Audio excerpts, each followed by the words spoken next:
आज आपण मऊ लुसलुशीत जाळीदार आणि अशा गोल गरगरीत पांढऱ्या शुभ्र इडल्या कशा बनवायच्या ते पाहणार आहोत। यासाठी आपण कुठलाही मेथी दाणा वगैरे वापरणार नाही, तरी आपलं ही पीठ थंडीमध्ये एकदम लवकर फर्मेंट होणार आणि जाळीदार अशा आपल्या इडल्या तयार होणार आहे। तर त्यासाठी काय करायचं हे मी तुम्हाला सांगणार आहे। सोबतच आपण सांबार बनवणार आहोत, जे चमचमीत लागतं, चविष्ट तर आहेतच, बनवायलाही खूप सोपं आहे आणि सोबत खोबऱ्याची चटणी, ज्यामुळे तुम्हाला हॉटेलमध्ये इडली खातोय असं फील होईल इडली सांबारचं। तर इडली बघू शकता किती मऊ अशी आणि एकदम सॉफ्ट अशी आपली इडली झालेली आहे। तर यासाठी तांदूळ कोणता निवडायचा, प्रमाण किती आहे ते मी तुम्हाला डिटेलमध्ये सांगणार आहे। तर रेसिपी आवडली तर चॅनलला लाईक्स, कमेंट्स आणि सबस्क्राईब करायला विसरू नका। सोबतच बेल आयकॉनवरतीही नक्की क्लिक करा, म्हणजे माझ्या नवीन रेसिपीची नोटिफिकेशन लगेचच तुमच्यापर्यंत पोहोचेल। तर सर्वप्रथम आपल्याला इथे तांदूळ घ्यायचे बघा, रेशनवरचा किंवा असा जाडा जुना तांदूळ घ्यायचा आहे, जो भात मोकळा मोकळा होतो बनवल्यानंतर, असा तांदूळ घ्यायचा आणि कुठलीही एक वाटी घेऊन त्याने तुम्ही माप मोजून घ्या। तर मी ते 4 कप तांदूळ घेते आहे। एकाच कपाने आपल्याला माप घ्यायचं आहे, तर 4 कप तांदूळ घ्यायचे। तर इथे 3 कप आणि अजून 1 कप मी घालते, टोटल 4 कप आपण तांदूळ घेतलेले आहे। आता याच कपाने आपण पुढचे 2 साहित्य घेणार आहोत यामध्ये। तर आता तांदूळ आपण घेतल्यानंतर आपण घेणार आहोत 1 कप उडदाची डाळ। लक्षात ठेवा, 4 कप तांदळासाठी 1 कप उडदाची डाळ घेतलेली आहे आणि 1 कप पोहे घेतलेले आहेत, जे कांदा पोहेसाठी पोहे वापरतो आपण ते घेतलेले आहेत। पोह्यांमुळे आपल्या ज्या इडल्या आहेत मऊ लुसलुशीत आणि छान अशा सॉफ्ट होतात। तांदूळ आणि पोहे आपण एकत्र केले। आता डाळ तांदूळ सर्व व्यवस्थित आपण धुवून घेणार आहोत। तर बघा, इथे धुवून घेतल्यानंतर स्वच्छ पाणी येईपर्यंत धुवून घ्यायचं आणि याला आपल्याला कमीत कमी 5 ते 6 तास तरी भिजत ठेवायचं आहे, म्हणजे तांदूळही सॉफ्ट होतील आणि डाळही चांगली फुगून येईल। तर कमीत कमी 6 ते 7 तास तरी ठेवा। तर बघा, आता मी 5-6 तास ठेवल्यानंतर आपली डाळ आणि तांदूळ चांगलं भिजलं गेलेलं आहे। डाळ बघू शकता एकदम नरम झालेली आहे, लगेच तुटली पाहिजे इतपत अशी आपण ही डाळ भिजवून घ्यायची आहे। आता काय करायचं, आपल्याला जे हे पाणी आहे त्याचा वापर करायचा आहे। यामुळे आपली जी इडलीचं बॅटर आहे लवकर फर्मंट होतं। तर आता मोठा मिक्सर जार घ्यायचा आहे। मिक्सर जार मोठा घेतल्यामुळे काय होतं, वाटायला पटापट सोपं जातं। तर हा मी मोठा मिक्सर जार घेतला आणि त्यामध्ये प्रथम आपण आधी ही डाळ घालून घेणार आहोत। तर एकाच वेळेसच, कारण 1 कप ग्लासच डाळ आहे ती मी एका वेळेसच घेते, म्हणजे पटकन वाटली जाईल। आणि डाळ कशी एकदम बारीक वाटायचं आणि जे डाळीमध्ये पाणी होतं ते थोडंसं काढून टाकलं आणि बाकीचं पाणी मी वापरलेलं आहे। त्यामुळे आपलं पीठ लवकर फर्मंट होतं, त्यामुळे ते पाणी वापरायचं आहे। तर बघा, डाळ एकदम बारीक वाटून घेतलेली, शक्य होईल तेवढी डाळ बारीक वाटून घ्यायची आहे, त्यामुळे डाळ आणि तांदूळ नेहमी वेगवेगळं वाटायचं आहे। आता ही डाळ आपण वाटून घेतलेली, आपल्याला काय करायचं, एक मोठं भांडं घ्यायचं आहे, स्टीलचं किंवा प्लास्टिकचं घ्या, ॲल्युमिनियमचं वापरू नका आणि शक्य तेवढं मोठं घ्या, कारण पीठ आंबल्यानंतर ते वरती येऊ शकतं, त्यामुळे मोठंच भांडं घ्यायचं आहे। तर हे बघा, मी मोठं भांडं घेतलेलं आहे। आता यामध्ये आपण ही डाळ काढून घेणार आहोत, डाळीचं पीठ केलेलं काढून घेणार आहोत आणि जास्त पाणी वापरायचं नाही वाटताना, कारण जर पीठ पातळ झालं तर इडल्यांना आपण जेव्हा उकडू तेव्हा त्या व्यवस्थित फुलणार नाहीत, त्यामुळे पाणी कमी वापरायचं आहे। आता तांदळामध्येही आपण वाटताना तेच थोडं थोडंसं पाणी घालून वाटून घेणार आहोत। तर हे बघा, थोडं थोडंसं पाणी घालायचं, कारण तांदूळ ओलसर भिजलेले असल्यामुळे त्याला लगेचच पाणी सुटतं आणि जर पाणी जास्त घातलात तर बॅटर पातळ होऊ शकतं। आता तांदूळ कसा वाटायचा, तर तांदूळ आपल्याला थोडंसं असं रवाळ वाटायचं आहे, लक्षात ठेवा। एकदम बारीक रवा जसा असतो ना, तसं आपल्याला रवाळ वाटायचं आहे। तुम्ही बघू शकता छोटे छोटे कण दिसत आहेत बघा, एकदम छोटे छोटे कण दिसत आहेत, असे कण दिसले पाहिजेत इतपत आपल्याला हा तांदूळ वाटून घ्यायचा आहे। असं वाटल्यामुळे काय होतं, आपल्या जी इडली आहे छान अशी फुलते। जर तुम्ही एकदम बारीक पीठ वाटलात तर मग तुमची इडली फुगणार नाही, हे लक्षात ठेवा। आता डाळीवरतीच आपण हे तांदळाचं पीठही काढून घेणार आहोत आणि बाकीचंही तांदूळ मी वाटून घेते याच पद्धतीने। आता डाळ आणि तांदूळ आपले वाटून झालेले आहेत। मिक्सर जारमध्ये थोडंसं पाणी घालते, जास्त पाणी घालायचं नाही आहे आणि हे पीठ आपल्याला ना चांगलं फेटून घ्यायचं आहे। कमीत कमी 2-3 मिनटं तरी एकाच डायरेक्शनमध्ये व्यवस्थित फेटून घ्या। जेवढं तुम्ही पीठ चांगलं फेटाल तेवढंच तुमचं इडलीचं बॅटर जे आहे लवकर फर्मंट होऊन आणि इडल्याही छान अशा फुलतात, कारण पीठ आता फ्लफी झाल्यामुळे लवकर येतं पीठ आणि मस्त आपल्या इडल्या सॉफ्ट जाळीदार होतात। तर बघा 2-3 मिनटं चांगलं फेटून घ्यायचं एकाच डायरेक्शनमध्ये. आता हे थोडंसं असं पांढरट दिसतं, थोडं हलकं तुम्हाला फेटतानाच कळेल की पीठ थोडं हलकं झालेलं आहे फेटून तेव्हाच आपल्याला थांबायचं आहे. तर बघा पीठ आता किती स्मूथ असं पडतं आहे, म्हणजे व्यवस्थित आपलं फेटून झालेलं आहे. या पद्धतीने तुम्हाला पीठ फेटून घ्यायचं आहे. आता यासाठी आपल्याला काहीही करायचं नाही. हे पीठ आपण भांडं बघा किती मोठं घेतलेलं आहे पिठापेक्षा, कारण फुलून वर पीठ भांड्याच्या बाहेर आलं नाही पाहिजे, त्यामुळे आपण मोठं झार वगैरे घ्यायचे. आता याला कवर करून आपल्याला मी रात्रभर ठेवणार आहे, कारण मला सकाळी इडल्या बनवायच्या आहेत. आणि तुम्ही जर दिवसा बनवणार असाल तर कमीत कमी 5-6 तास तरी ठेवा. तर बघा मी रात्रभर पीठ ठेवलं होतं. पीठ मस्त फर्मंट झाले आहे बघा. थंडीच्या दिवसामध्ये काय होतं, पीठ फर्मंट जास्त होत नाही.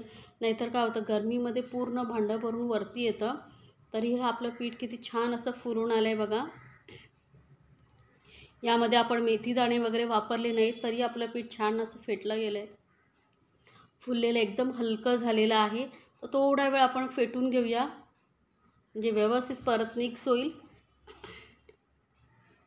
तर हे व्यवस्थित फेटून घेणं परत खूप गरजेचं आहे. तर बघा एकदम घट्टसर असं आपलं पीठ आहे, अजिबात पातळ केलेलं नाही आहे. आता यामध्ये मीठ घालायचं. तर मीठ कसं करायचं, एका वाटीमध्ये तुम्ही काढून घ्या आणि त्यामध्ये थोडं पाणी घाला आणि असं मिक्स करून मीठ घातल्यामुळे काय होतं, ते व्यवस्थित मिक्स होतं पिठामध्ये. नाहीतर जर तुम्ही डायरेक्ट घातलात आणि व्यवस्थित मिक्स नाही केला तर त्याचे कुठेतरी गुठळ्या राहतात आणि मग एखाद्या इडलीमध्ये जास्त मीठ येतं. त्यामुळे पाण्यामध्ये मिक्स करून घातल्यामुळे व्यवस्थित मीठ पिठाला लागतं. तर हेही तुम्ही लक्षात ठेवा. आता परत आपण 1-2 मिनटं चांगलं फेटून घेतलेलं आहे बघा. यामुळे काय होतं, मीठ जे आहे व्यवस्थित लागतं पिठामध्ये. तर चांगलं फेटून घेतलेलं आहे पीठ. आता काय करायचं, आपल्याला इडलीचं जे पात्र असतं त्याच्या प्लेट्स घेतलेल्या आहेत, त्याला मी पूर्ण तेल लावून घेतलेलं आहे. तेल व्यवस्थित लावून घ्यायचं आहे.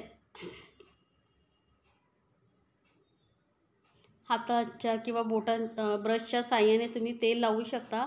तर तेल लावून झाल्यानंतर आपल्याला हे बॅटर जे आहे चांगलं फिल करून घ्यायचं. एकदम वरपर्यंत मी भरून घेतलेलं आहे बघा. म्हणजे काय होते, याची छोट्या प्लेट तुम्हाला असं वाटत असेल इडली जास्त मग छोटी होईल, त्यामुळे मी वरपर्यंत भरून घेते आणि म्हणजे इडल्याही छान फुगून येतात.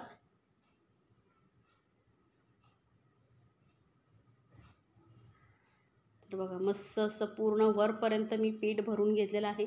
अजिबात प्लेटच्या बाहेर येत नाही, तुम्ही अजिबात घाबरू नका. तर याच पद्धतीने आता एकावर एक प्लेट कशी ठेवायची, तर याचे जे होल असतात ना त्यावरती इडलीचा हा भाग येईल असं ठेवायचं आहे. म्हणजे सर्व समान वाफ जी आहे येते आणि लागते इडलीला.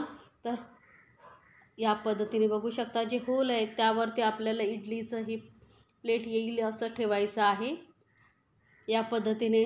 आणि कमीत कमी 10 ते 15 मिनटं तरी तुम्ही एकदम मंद गॅसवरती ठेवून वाफून घ्या. सुरुवातीला हाय फ्लेमवरती 2 मिनटं ठेवायचं आणि ना गॅस मंद करायचं आहे त्यानंतर. आता इथे आपण सांबार बनवण्यासाठी मी घेतलेले आहे तूर डाळ. आपलं इडली स्टीम होईपर्यंत सांबारही तयार होईल.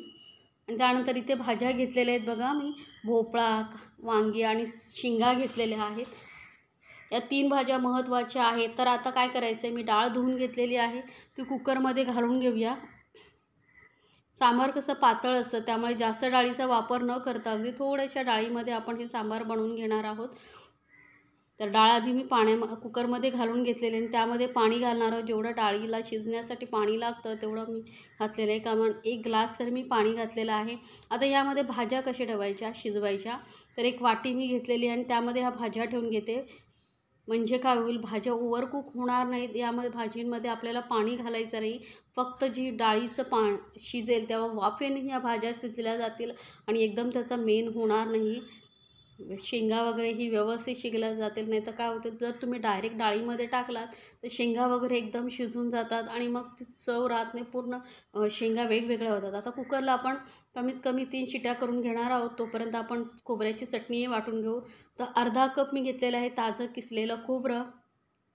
पाव कप घेतलेली आहे फुटाणा डाळ, जी चिवड्यामध्ये वापरतो ती. यामुळे डाळीमुळे बाइंडिंग आणि टेस्टही खूप छान येते चटणीला. 2 लसणाच्या पाकळ्या घेतलेल्या आहेत, जास्त लसूण घालायचं नाही. 2 हिरव्या मिरच्या घेतलेल्या आहेत. तिखट तुम्हाला किती हवं आहे त्यानुसार तुम्ही हिरवी मिरचीचं प्रमाण कमी जास्त करू शकता. आणि सोबतच कोथिंबीर घ्यायची, देठासहितच घ्यायची, म्हणजे देठांमुळे चवही खूप छान लागते. आता तुम्हाला किती हिरवे कलर हवा आहे चटणीला त्यानुसार कोथिंबीर घेऊ शकता. मीठ घालायचे चवीनुसार आणि पाणी घालून आपण एकदम बारीक वाटायचं आहे, कारण डाळ घातलेली आहे. डाळीमुळे कसं एकदम जास्त वेळ जेवढं वाटाल तेवढंच एकदम मस्त अशी स्मूथ अशी पेस्ट तयार होते आणि अगदी हॉटेलमध्ये वगैरे जशी खोबऱ्याची चटणी असते तशी तयार होते. आता वरून ह्याला फोडणी घालून घेऊया. जिरा आणि कढीपत्त्याची मी फोडणी घातलेली आहे. हलकंसं मिक्स करून घेऊया, म्हणजे फोडणी सर्व व्यवस्थित लागेल आणि आपली अशी मस्त चटपटीत अशी आपली खोबऱ्याची चटणी तयार झालेली आहे.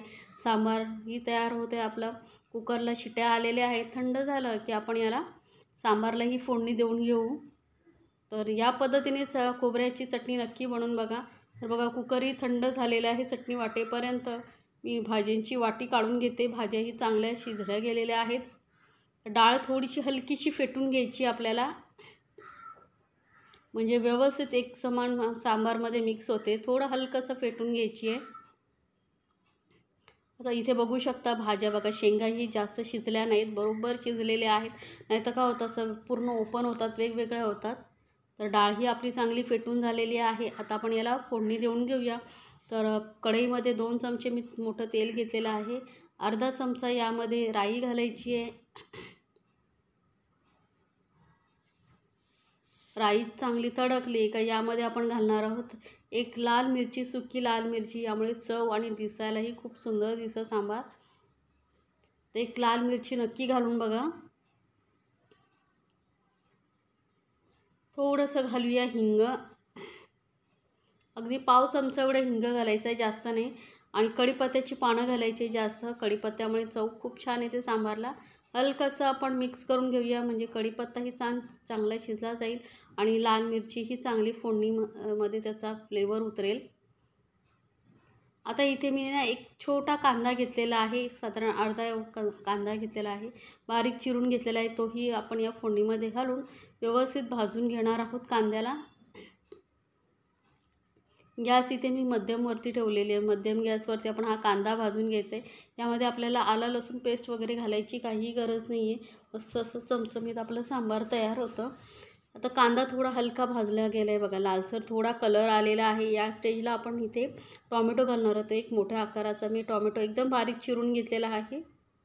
तुम्हाला आवडत असेल तर डाळ जेव्हा शिजवतो त्यावेळेस तुम्ही टॉमॅटो डाळीमध्ये घालून शिजवू शकता. पण इथे फोडणीमध्ये घातल्यानंतर सांबारला चव खूप चांगली येते, त्यामुळे मी इथं फोडणीमध्ये घातलेला आहे. तर टॉमॅटो ही आपला हलका सॉफ्ट झालेला आहे. आता यामध्ये घालूया पाव चमचा एवढं हळद आणि लाल मिरची पावडर घालते अर्धा चमचा. आता सांबार तुम्हाला किती तिखट हवं आहे त्यानुसार तुम्ही लाल मिरची पावडर घालू शकता. आता सर्वात महत्त्वाचं म्हणजे इथे घालतो आपण सांबार मसाला. तर 2 चमचे मी सांबार मसाला घालते, कुठल्याही ब्रँडचा घेऊ शकता. सांबार मसाला जरा जास्त घाला, म्हणजे चव खूप छान येते सांबारला. मी 2 चमचे घेतलेले आहे. हलकं मिक्स करून आपण यामध्ये घालणार आहोत जी आपण डाळ फेटून ठेवली होती ती. डाळ पूर्ण घालून घेते मी आणि मिक्स करून घेऊया आपण आता.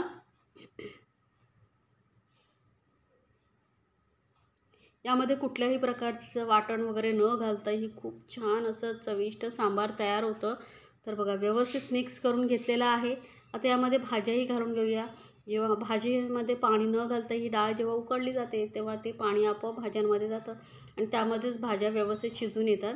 आता यामध्ये तुम्ही तुमच्या आवडीनुसार पाणी ॲडजस्ट करा, कारण सांबार थोडं पातळच चांगलं लागतं. त्यामुळे मी 1 ग्लास पाणी अजून घातलेलं आहे. आणि आता या सांबारला आपण चटपटीतपणा, आंबटपणा येण्यासाठी मी इथे चिंच गुळाचं पाणी वापरलेलं आहे आणि गोडपणासाठी आपण इथे गूळ वापरलेला आहे. तर 1 चमचा मी गूळ घेतलेला आहे, बारीक किसून घेतला होता गूळ, तोही घालूया. चवीनुसार घालूया मीठ. तर मीठ आपण घातलेलं आहे. आता परत मिक्स करून घेऊया. गूळ आणि चिंचेचं प्रमाण तुम्ही तुमच्या आवडीनुसार कमी जास्त करू शकता. तर व्यवस्थित मिक्स करून आता याला छान अशी उकळी काढून घेऊया. सांबार बघा आपलं मस्त शिजलं जातं आहे. मस्त सुगंध सुटला आहे आणि सांबार जसं हॉटेलमध्ये असं तसंच आपलं तयार झालेलं आहे. तर ही रेसिपी तुम्हाला कशी वाटली मला कमेंट्समध्ये जरूर सांगा आणि रेसिपी आवडत असेल तर चॅनलला लाईक्स, कमेंट्स आणि सबस्क्राईब करायला विसरू नका. सोबतच बेल आयकॉनवरती नक्की क्लिक करा म्हणजे माझ्या नवीन रेसिपीची नोटिफिकेशन लगेचच तुमच्यापर्यंत पोहोचेल. वरून थोडीशी कोथिंबीर घालूया आणि सांबारला चांगली उकळी येते तोपर्यंत आपण इडल्या काढून घेऊया.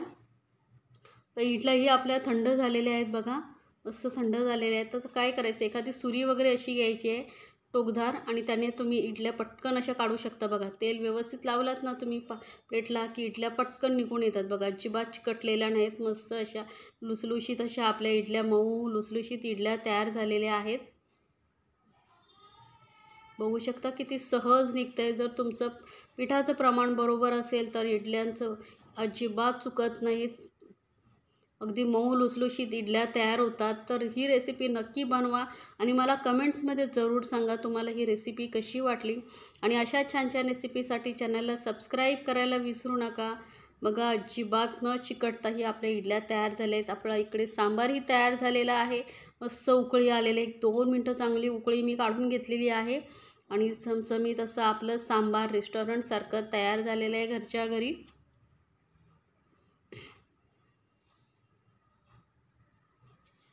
तर नक्की बनवा आणि आपल्या फॅमिलीसोबत एन्जॉय करा. गरमागरम असं मस्त इडली सांबार. तर आता आपण प्लेट्समध्ये काढून घेऊया. तर इथे मी एक प्लेटमध्ये बघा इडली घेतलेली आहे. पांढऱ्या शुभ्र इडल्या, सांबार आणि खोबऱ्याची चटणी. किती मस्त एकदम हलका फुलका आणि पोटभरीचा असा हा ब्रेकफास्ट रेसिपी आहे. नक्की बनवा आणि मला कमेंट्समध्ये जरूर सांगा. वरून थोडं मी सांबार घालते इडल्यांवरती, म्हणजे दिसायलाही खूप सुंदर दिसतं आणि खाण्यासाठीही अप्रतिम लागतात इडल्या. तर इडली मी तुम्हाला एक तोडून दाखवते बघा, किती मऊ अशी लुसलुशीत इडली झालेली, सॉफ्ट एकदम अशी.